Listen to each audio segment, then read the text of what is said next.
Hello everyone, welcome to CP classes. आज हम discuss करेंगे ग्रीन क्रैकर्स के बारे में and how to really identify them. So as you all know कि दिवाली का टाइम पास में है and crackers are a must as per the Indian tradition. So अब जो गवर्नमेंट्स है उन्होंने क्या किया है, ग्रीन क्रैकर्स की अलाउंस की है। सो अब what are green crackers, we'll be discussing about them. And जैसे कि अब स्टेट्स की बात करते हैं तो चंडीगढ़ में जैसे यूटी है, उन्होंने भी परमिशन दी है only for green crackers and that too for a limited period of time. West Bengal ने भी ये चीज़ कहा है कि सिर्फ ग्रीन क्रैकर्स यूज होंगे। तमिलनाडु ने वेराज के सिंपल जो क्रैकर्स है उन्हें भी अलाउ किया है।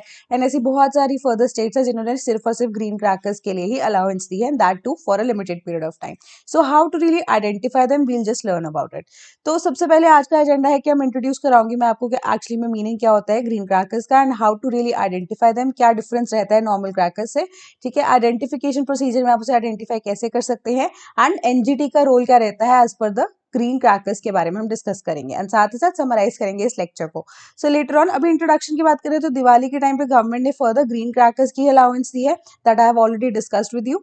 तो अब ग्रीन क्रैकर्स एक्चुअली में है क्या कि ये रिड्यूस्ड एमिशन जो है प्रोड्यूस करते हैं एज पर एज, अगर हम बात करें 30% लेस जो है एमिशन ऑफ, अगर आप कहें जितने भी एलिमेंट्स हैं वो रहते हैं। एंड साथ ही साथ जो डस्ट है उसे अब्जॉर्ब कर लेते हैं, यानी कि पार्टिकुलेट मैटर जो ये रिलीज करते हैं ग्रीन क्रैकर्स वो कम होते हैं। एंड साथ ही साथ जो बेरियम नाइट्रेट है एक्चुअली में, जिससे क्या होता है बहुत सारी ऐसे बीमारियां भी फैलती हैं, राइट, या जो ह्यूमंस के लिए पॉइजनस है वो यहाँ पे इसमें यूज नहीं होता। एंड साथ ही साथ जो ग्रीन क्रैकर्स है इस बार अलाउ ही कहाँ की गए हैं, बाय द गवर्नमेंट, जहाँ पे मॉडरेट से पुअर एयर क्वालिटी ऑलरेडी है।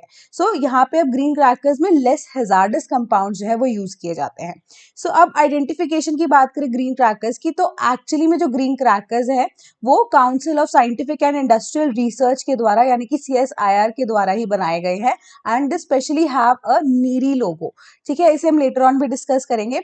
एंड बट जो ग्रीन क्रैकर्स है एक्चुअली में 3 तरह के रहते हैं, दैट इज स्वास, that is safe water रिलीजर, star safe thermite cracker और सफल सेफ मिनिमल एल्यूमिनियम। तो सेफ वाटर रिलीजर जो स्वास है, यहाँ पे क्या होता है कि वाटर का आप देख सकते हैं तो वाटर वेपर की रिलीजिंग जो है एनवायरनमेंट में होती है, तो ये सप्रेस करता है डस्ट को। कैसे कि रिलीज करेगा water vapour in the air. तो यहाँ पे पोटेशियम नाइट्रेट और सल्फर जो है उनका जो बैलेंस है, एक डिफरेंस जो है बहुत ज्यादा है। सो अब क्या होगा, पोटेशियम नाइट्रेट है उसकी यूजेज कम है, सल्फर की यूजेज बहुत ज्यादा कम है।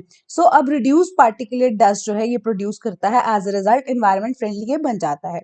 साथ ही साथ अब हम स्टार यानी कि सेफ थर्माइट क्रैकर की बात कर रहे हैं, तो यहाँ पे potassium nitrate and sulphur use नहीं किए जाते। So as a result similar technique से पार्टिकुलेट मैटर डिस्पोजल जो है इसका भी कम रहता है। सो एक स्पेशलिटी इसकी क्या रहेगी कि reduce sound intensity. So and similar is for सफल जो कि है सेफ मिनिमल एल्यूमिनियम, कि जो एल्यूमिनियम है उसकी बहुत ज्यादा कम यूजेज है एंड एल्यूमिनियम जो है उसको रिप्लेस किसने किया, मैग्नीशियम ने। सो एज अ रिजल्ट जो साउंड इंटेंसिटी है वो बहुत ज्यादा कम हो जाती है। सो अब एनजीटी की बात करते हैं कि जो एनजीटी है ये सारे के सारे मैटर्स जो है with respect to the decision जो कि क्रैकर से लेकर जितने भी इसके रिड्रेसल्स तक वो सब के सब डील करेगा।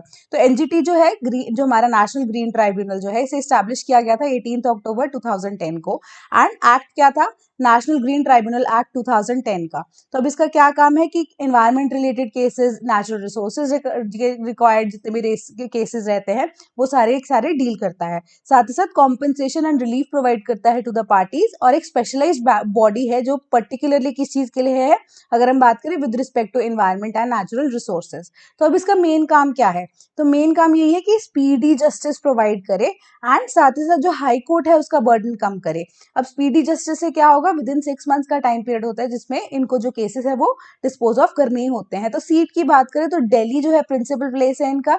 इसके अलावा भोपाल, पुणे, कोलकाता एंड चेन्नई में जो है इनके सेशंस जो एनजीटी के वो भी कंडक्ट कराए जाते हैं। इसके अलावा प्रोसीजर की बात करें, मेथोडोलॉजी जो है इंटायरली डिफरेंट है। तो सेक्शन 19 जो है नेशनल ग्रीन ट्राइब्यूनल एक्ट 2010 का, वो ये चीज एस्टैब्लिश करता है कि एनजीटी का एक अपना ओन प्रोसीजर होगा, कि यानी कि एविडेंस एक्ट से और हमारा कोड ऑफ सिविल प्रोसीजर से बिल्कुल भी लिंक्ड नहीं रहेगा। सो ये किसके थ्रू काम करेगा, यानी कि किस प्रिंसिपल्स को फॉलो करेगा, principles of natural justice. So natural justice में दैट इज कि 3 फर्दर प्रिंसिपल्स आते हैं। सो 3 प्रिंसिपल्स के बेसिस पे इन दी एंड कि गुड कंसाइंस जो है उसके बेसिस पे काम किया जाएगा। ठीक है, तो अब इसके अलावा इसका पावर जो है किसके इक्विवेलेंट है, that is equivalent to a civil court as per the CPC, जो कि डिफाइन किया गया है। तो प्रोसीजर में देखते हैं कि जो केसेस है ना वो एनजीटीए यानी कि नेशनल ग्रीन ट्राइब्यूनल एक्ट 2010 के जो शेड्यूल 1 में है उनके अकॉर्डिंगली केसेस लिए जाते हैं। एंड एज ए रिजल्ट अब कम्युनिकेशन कैसे हो सकती है, वो क्विक या स्पीडी ट्रायल की जब हम बात कर रहे हैं तो कम्युनिकेशन थ्रू ईमेल्स होगी, यानी कि यहाँ पे फिजिकल अगर हम बात करें मैसेजेस जो है वो नहीं दिए जाते। So as a result petition में अगर हम कहें लेटर्स ईमेल्स जो हैं वो कंसिडर किए जा सकते हैं, यानी कि एक एडवोकेट की भी रिक्वायरमेंट नहीं रहती अगर आपको एनजीटी में कोई केस जो है वो फाइल करना है। तो जो फैक्चुअल चीजें देखने के बाद एक्शन लेने के लिए एक एक्शन रिपोर्ट बनाई जाती है, उसके बाद एक एग्जीक्यूटेबल ऑर्डर जो है उसे पास किया जाता है। तो अब डिसीजन दे दिया गया है तो उसे एग्जीक्यूट कराना भी एनजीटी का काम है। सो वो एग्जीक्यूशन किसके थ्रू होती है, बाय मींस ऑफ कमिटीज जो कि फॉर्म होती हैं।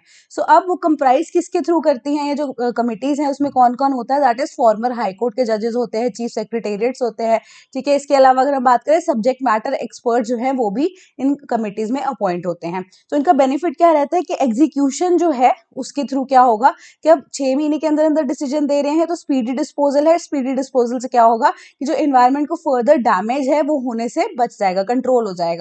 सो एक एज ए रिजल्ट जल्दी से जल्दी डिसीजन दिया जाता है, साथ साथ टाइम बाउंड डिसीजन से क्या होगा, अब और सारे केसेस जो है विद रिस्पेक्ट टू एनवायरमेंट वो अगर हम कहें जो एनजीटी है वो खुद से भी अडॉप्ट कर सकता है। सो एज अ रिजल्ट अगर हम आज के लेक्चर को समराइज करें तो पहली चीज कि green crackers are actually not completely green, they are 30% less air pollution causing अगर हम बात करें with respect to green crackers. साथ ही साथ अगर आपको क्रैकर्स परचेज करने हैं which I personally won't recommend you, तो लाइसेंस जो सेलर्स हैं वहां से ले, ठीक है। एंड उसके ऊपर क्या होगा, सीएसआईआर का नीरी लोगो होगा, दैट इज दिस वन, ठीक है। एंड अगर आपको कैसे पता लगेगा कि प्रोडक्ट जो है ऑथेंटिक है कि नहीं, तो ऐसा एक जो है क्यूआर कोड आपको मिलेगा जो कि प्ले स्टोर ऐप से आपको डायरेक्टली स्कैन कर सकते हैं कि ऑथेंटिक प्रोडक्ट आप बाय कर रहे हैं नहीं। तो कोई भी रिड्रेसल अगर आपको फर्दर कराना है, कोई भी क्वेरी है विद रिस्पेक्ट टू दिस, तो उसके लिए एनजीटी जो है वो फुलफिल करेगा आपकी रिड्रेसल प्रोसीजर्स को। तो आज के लिए इतना ही, थैंक यू सो मच।